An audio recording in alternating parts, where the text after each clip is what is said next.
Hi, everyone, and welcome to this webinar. So our agenda is very simple.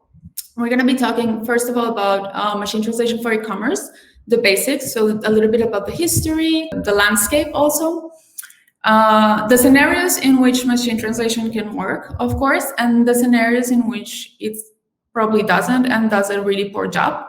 And then we're going to go and answer your questions. So just as a quick refresher, machine translation is when a computer software translates a text from the source language into the target language without any human intervention. So it's obviously just computer translation, so no human in the middle.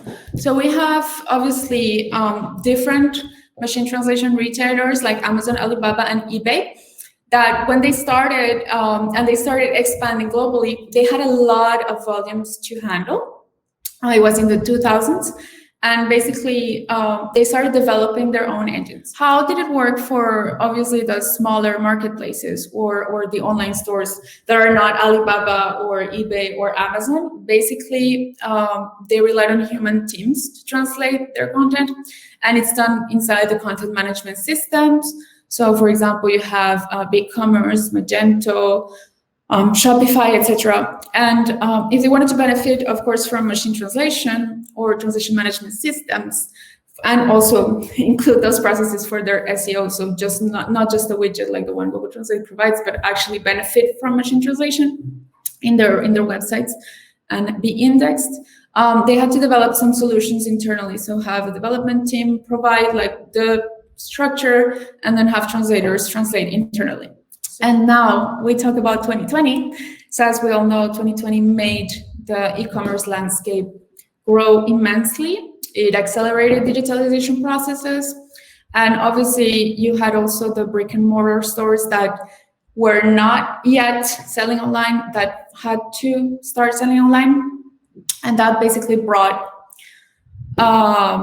basically them to quickly digitize and adopt machine translation through connectors or ready solutions. Well, it's actually very hard to estimate how many online stores are using machine translation because there's a big volume and it's really hard to actually know. But at least if we take it revenue-wise, if you take the biggest retailers like Alibaba, Amazon, there's JD, eBay, etc. So 4 of them, Alibaba, Amazon, eBay, and Rakuten, they have developed their own machine translation agents. They are using machine translation in their stores.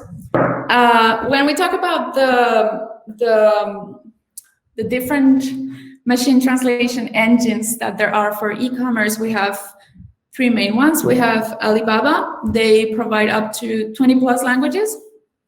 We have Amazon Translate, 71, and we have eBay. They are providing 13. So just so that you know, these engines, they have commercially released recently. They have existed for a long time, but recently they have been released for commercial use. And some of them, like eBay, is still in beta. So we have that differentiation of processes. So we have raw MT, we have post-editing, and then we have human translation. And human translation is totally different from what the machine will do because it's not perfecting the content of the machine translation, right? So can, for example, the professional translation, do they work with the output of the machine translation at all, or do they work only from the original content? That depends on, I'd say, which company you're talking to as well. There is what you can call hybrid translation services, saying there is translation from scratch, but the linguists might get suggestions from the machine translation. If the machine translation is to be of good quality, then it can help them along the way. But in general, human translation means translation from scratch. Now, when we talk about retail, like an e-commerce, an online store, can you, Marlene, tell me if, for example, all the content in that e-commerce is the same? For example, the homepage, the products, should it be considered the same and basically apply machine translation everywhere? Or would you recommend splitting it, categorizing it? How would that work? Yeah, no, definitely the latter. I think it's important to keep in mind that a website is not just a blob of content that's put together. It's built in different sections of content, like you said, homepage, products, editorial. You might have a product landing page. And those sections were all written for different purposes. They have different functions within the website.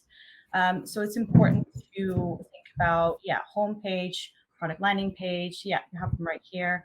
You've got legal content, terms and conditions, maybe privacy policy.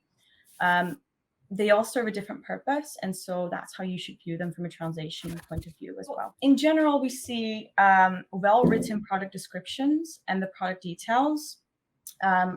When they're not too creative or emotional, they tend to work very well with machine translation because the product details are very repetitive. So machine translation engines have seen that kind of content very often before. You tend to have one homepage on a website, but you tend to have at least 500 products or something on a website. So that content is much more available than other content. And engines are, of course, trained with content that is available online or that it's been fed with. The process of post-editing, it's important to mention that the content still needs to be suitable for machine translation in order to apply a post-editing process. If it's content that's not suitable for machine translation, then post-editing doesn't really work. Then it's going to be translation from scratch, basically. A very obvious type of content that's not a good idea to throw through a machine translation engine is creative content. So you'll have some websites will have like editorial content, blog posts that they write inspiring content about their products, or advertising campaigns with headlines. Machines don't really have the creative capacity to turn that into a nice translation just yet. And that is the big question in the end. Should you or should you not? And when should you not?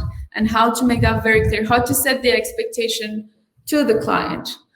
So let's start first with raw machine translation. So we talked a little bit about raw machine translation for products, and you can say, yes, it works. Yes, we have had successful case studies, but what are the limits there? Does it work systematically? I don't think you can guarantee that. Like I said earlier, you can't guarantee that machine translation will be error-free. Let's talk a little bit about the post-editing. So can you post-edit anything and everything? In the categories that we spoke about, of course. Yeah, of course. You can, of course. The question is whether you should. If you do see, or if you do get that assessment from a native speaker that the machine translation output is not great, you might still want to, okay, let's post-edit it.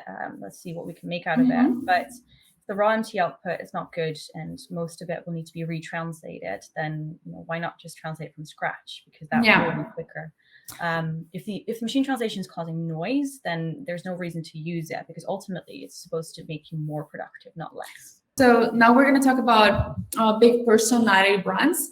So we all know that brand that always tries to put jokes everywhere and like make things fun for everyone. One of the examples is Lush.